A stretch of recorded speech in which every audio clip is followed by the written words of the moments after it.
President के सामने हैं, अल्ताफ बुखारी साहब मोहताज तारुफ बिल्कुल भी नहीं है, एक कामयाब ताजिर भी हैं, लेकिन पॉलिटिक्स आते आते काफी उतार चढ़ाव इन्होंने देखा है। बहुत बहुत शुक्रिया अल्ताफ बुखारी साहब ज्वाइन करने के लिए। जम्मू कश्मीर अपनी पार्टी का सफर तब हुआ जब इंतहाई हालात खौफनाक जम्मू कश्मीर के थे और शायद ही कोई ये समझ पाता कि कोई सियासी टेक ऑफ भी होगा। इस बीच सईद मोहम्मद अल्ताफ बुखारी की जमात जम्मू कश्मीर अपनी पार्टी मार्दी वजूद में आई और ये कहा कि हम ये ऐसे मिशन को लेकर चल रहे हैं जो झूठ की सियासत नहीं है, जो सच्चाई पर मबनी है और इसी को लेकर आगे चलेंगे। लेकिन चुनाव आते आते बहुत सारे हिचकोले हुए। क्या टेक ऑफ सही नहीं हुआ या कुछ और मामला? पहले तो मैं शुक्रिया आपका अदा करना चाहता हूं, आपने हमें इनवाइट किया। मैं गुलिस्तान नेटवर्क को मुबारकबादी देना चाहता हूं जो ये कॉन्क्लेव्स आप कर रहे हैं। अल्लाह करे ये कॉन्क्लेव्स होते रहें, क्योंकि exchange of ideas and opinions democracy की रूह है। आपने सवाल किया कि आप जिस वक्त आए वो निहायत ही नाजुक मौका था। बिल्कुल सही बात है। 2020 8 मार्च को जब इस जमात ने जन्म लिया, हम उस 5 अगस्त 2019 के बाद आए जब शब खून हुआ था। हमारी जो 200 साल पुरानी रियासत थी वो हमसे छिन गई थी। हमारे नौजवान बुजुर्ग जेलों में थे, दुकानें, ट्रांसपोर्ट सब बंद था, मफलूज हो चुकी थी जिंदगी। जो सियासी रहनुमा थे कुछ तो जेलों में थे, कुछ घरों में चुप बैठे थे।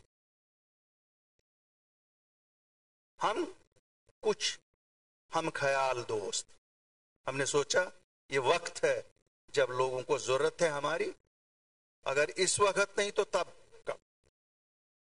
काफी गुफ्त शनीद आपस में हुई, हर पहलू पे नजर डाली गई।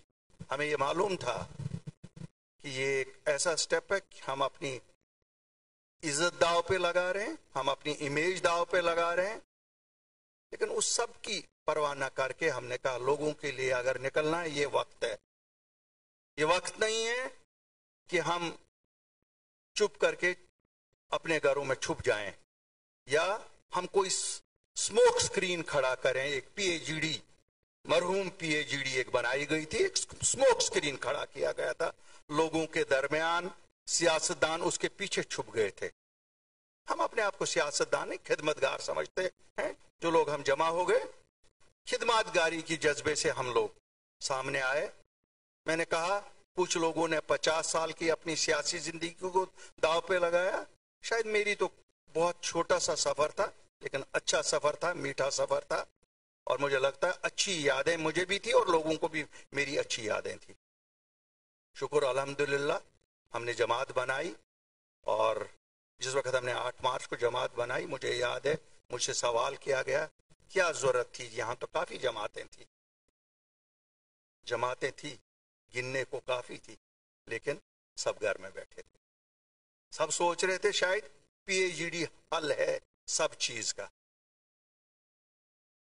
उस वक्त भी हमें मालूम था कि अगर हम चुप बैठे, 370 5 अगस्त को उठाया गया था, स्पेशल स्टेटस खत्म किया गया था, लोग कोई भी आ सकता था पूरे हिंदुस्तान में से, जम्मू कश्मीर में जमीन खरीद सकता था, कोई भी आ सकता था, नौकरियां कर सकता था। छूट तो चली ही गई थी। तो हमारे पास इमीडिएट यही था कि हम प्रोटेक्शन ऑफ लैंड्स के लिए दिल्ली के साथ बात करें, हम प्रोटेक्शन ऑफ जॉब्स के लिए दिल्ली से बात करें, और जो हमारे बुजुर्ग नौजवान जेलों में हैं इनको कितनों को रहा किया जा सकता है इनके लिए कोशिश करें, और सियासी रहनुमा भी जो जेलों में इनके लिए भी बात की जा सकती है। अल्हम्दुलिल्लाह, अल्लाह का शुक्र है, हम काफी 3100 लोगों को रहा कराने में कामयाब हुए, जिसमें जितनी भी आज सियासी क़यादत आप देखते हैं जो बंद थे उनको भी रहा करा। हमने तो ये नहीं देखा कि सियासी भेदभाव के बुनियाद पर था, ये इंसानियत का भी इनिशिएटिव था। जो इंसानियत का इनिशिएटिव अगर नहीं लेते तो जब तक 5 साल गुजारे दिल्ली वालों ने हमें डेमोक्रेसी दूर رکھے ہماری تو زمینیں سب بک گئی ہوتی, ہمارا تو رہا ہی نہیں کچھ ہوا ہوتا. ہم گئے, ہمت کی, بہت ہمت کی, اس کے لیے ہمت چاہیے.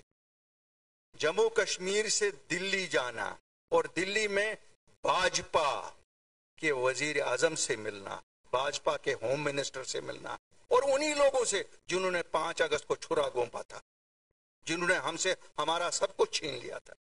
اس کے لیے ہمت اشفاق صاحب چاہیے تھی. تو یہ